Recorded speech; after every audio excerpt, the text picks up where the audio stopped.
প্রথম কথাটা হলো যে ট্রাম্পের এই যে আলটিমেটাম গুলো, এইগুলো আমরা মানে গত এই 1 মাসে আমরা যেটা দেখতে পাচ্ছি, এগুলো কোনোটা 2 মিনিট, কোনোটা 5 মিনিট, কোনোটা 7 মিনিট, কোনোটা 10 মিনিট, আবার কোনোটা একদিন 2 দিন।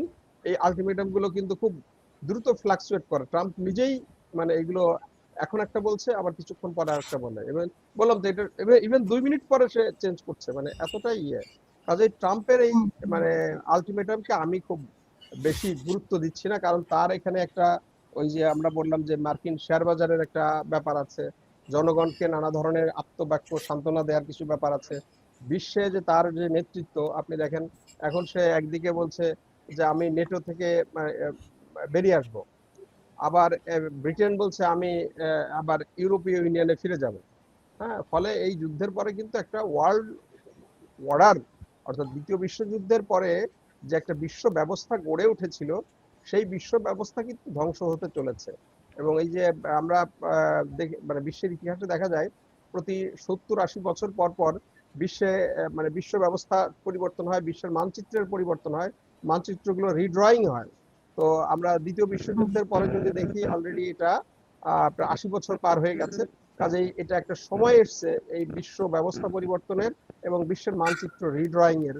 আমি মনে করি এই যুদ্ধের মধ্য দিয়ে মানে মার্কিন যে ইউনিপোলার যে বিশ্ব ব্যবস্থা, সেই বিশ্ব ব্যবস্থার পতনের শুরুটা হবে এখান দিয়ে। এটা হবেই, এটা কোনো সন্দেহ নাই। কারণ আমি আপনাকে বলেছি যে আপনি যেটা বললেন, অলরেডি কিন্তু পাকিস্তানের মধ্য দিয়ে যে একটা মানে সমঝোতার যে ব্যাপার ছিল বা আলোচনা চলছিল এবং সবচেয়ে বেশি এগিয়ে ছিল, সেটা কিন্তু ব্যর্থ হয়েছে।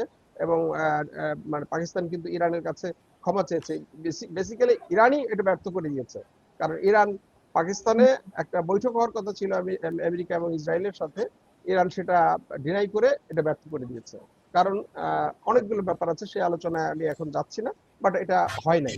ফলে নেগোসিয়েশনের জায়গাটা মানে যেটা অনেক দূরে এগিয়ে গেছিল একটা ধারা দিয়ে, সেটা বন্ধ হয়ে গেছে। ফলে আর যে রাশিয়া এবং গালফ কান্ট্রিজের যে নেগোসিয়েশন, ওইটা অত দূর আগায় নাই। ফলে আমি আপনাকে বললাম যে এই যুদ্ধটা ইরান থামাবে না। কারণ ইরান যদি এই যুদ্ধটা থামায়, ইরান যদি এই যুদ্ধে হেরে যায়, তাহলে প্রথম বিশ্বযুদ্ধের পরে জার্মানির উপরে এবং উসমানীয়দের উপরে যে ধরনের অপমানজনক শর্ত আরোপ করা হয়েছিল, আমেরিকা এই ধরনের শর্ত ইরানের উপর আরোপ করবে, যে যার মধ্য দিয়ে দেখা যাবে যে ইরান ভেঙে টুকরো করে দেবে, বা ইরান ভেঙে টুকরো করতে বাধ্য হবে এবং ইরানের কিছু জায়গা তারা দখল করে নেবে।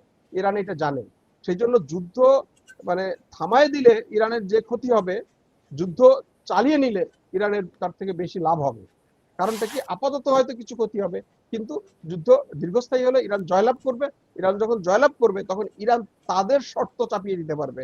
তার মধ্যে দিয়ে এই যে এখন যে মানে ইরানের উপরে মানে বহুমাত্রিক স্যাংশন লাগানো আছে, এই স্যাংশন গুলো ইরান তুলে নেবে। এই স্যাংশন গুলো যদি ইরান তুলে নেয়, আপনি জানেন ইরান কিন্তু মানে অনেক বড় দেশ, কিন্তু বিশ্বের অন্যান্য দেশের তুলনায় কিন্তু অনেক বড় না। কিন্তু খনিজ সম্পদে ইরান কিন্তু বিশ্বের মধ্যে পঞ্চম মানে সমৃদ্ধ দেশ।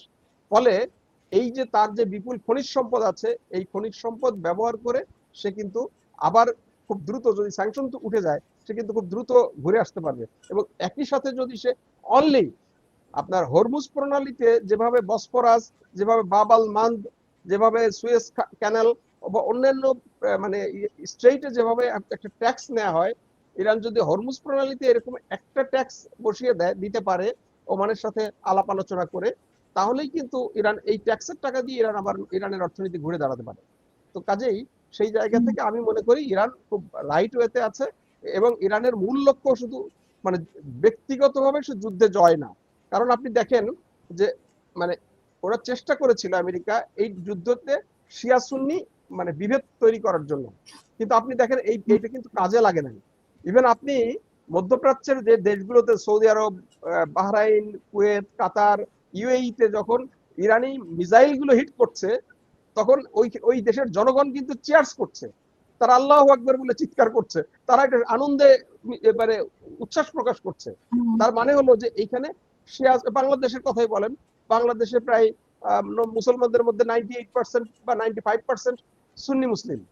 তো সেই সুন্নি মুসলিমের অলমোস্ট 95% কিন্তু সুন্নিদের আপনার ইরানকে সমর্থন করছে। আপনি আমাদের সোশ্যাল মিডিয়া গুলো দেখেন, কোথাও, ইভেন আপনি সারা বিশ্বে আপনার ইউরোপিয়ান দেশগুলো দেখেন, যে যেখানে আপনার স্পেন কি বলছে, ফ্রান্স কি বলছে, আপনার ইতালি কি বলছে, ব্রিটেন কি বলছে, তো তারা প্রকাশ্যে ইরানকে সমর্থন দিচ্ছে। কারণ নৈতিক জায়গাটা ইরানের, তারা হয়তো ইসলামকে সমর্থন দিচ্ছে না, কিন্তু ইরানের নৈতিক জায়গাটা সমর্থন দিচ্ছে। কারণ ইরান এই মানে যুদ্ধটা এড়ানোর জন্য খুব মানে আকর্ষণীয় প্রস্তাব দিয়েছিল এবং মোটামুটি একটা ভালো প্রস্তাব দিয়েছিল, কিন্তু আসলে ইসরায়েল চেয়েছিল যুদ্ধ। এবং এই যে পাকিস্তান, তারা একটা এখানে একটা বিরাট মানে ছিল, এটা কি বলে যে ক্লাশ ছিল বা টুইস্ট ছিল, সেটা হলো কি, যে যদি ইরান সৌদি আরবে আক্রমণ করে, তাহলে আপনার যেহেতু সৌদি আরবের সাথে পাকিস্তানের একটা ডিফেন্স প্যাক্ট আছে, যে তুমি আক্রান্ত হলে আমি পাশে দাঁড়াবো, আমি আক্রান্ত হলে তুমি পাশে দাঁড়াবা। ওরা চেয়েছিল যে সৌদি আরব আক্রান্ত হলে তাহলে পাকিস্তান ওখানে যাবে, পাকিস্তান ওখানে গেলে ইরান তখন পাকিস্তানে আবার মিসাইল মারবে। এইভাবে সে ওই যে ইসরায়েলের যে আব্রাহাম অ্যাকর্ডের সূত্র ধরে গ্রেটার ইসরায়েল প্রতিষ্ঠার আরেকটা রাস্তা সে খুলে যাবে, এই জন্য সেই কাজটা করেছিল। কিন্তু পাকিস্তান অত্যন্ত ম্যাচিওরলি আপনার এই যুদ্ধে নিজেকে জড়ায় নাই, এবং জড়ায় নাই বলে আপনি দেখেন এখন ইউএই পাকিস্তানের রিজার্ভে যে ডলারটা রেখেছিল $2 বিলিয়ন সে ফেরত চাচ্ছে। সৌদি আরব মনের দুঃখে বলছে যে তুমি তো আমার পক্ষে আসলে না, তাহলে তোমার সাথে এই ডিফেন্স প্যাক্ট করলাম, তোমার ইয়েতে প্রায় $6.5 বিলিয়ন রাখলাম, এই ডলার ফেরত দাও। পাকিস্তান কিন্তু খুব খারাপ অবস্থার মধ্যে আছে এই সিচুয়েশনে। কিন্তু আমি মনে করি তারপরেও পাকিস্তানের ডিসিশন ইজ রাইট, পাকিস্তান খুব সঠিক পথে আছে। কারণ এই যুদ্ধে জড়িয়ে গেলে পাকিস্তানের এর থেকে আরো বেশি ক্ষতি হতে পারত। সেই জায়গা থেকে আমি এই যে মানে মানে ইয়েগুলো দেখতে পাচ্ছি, মানে বিশ্বের যে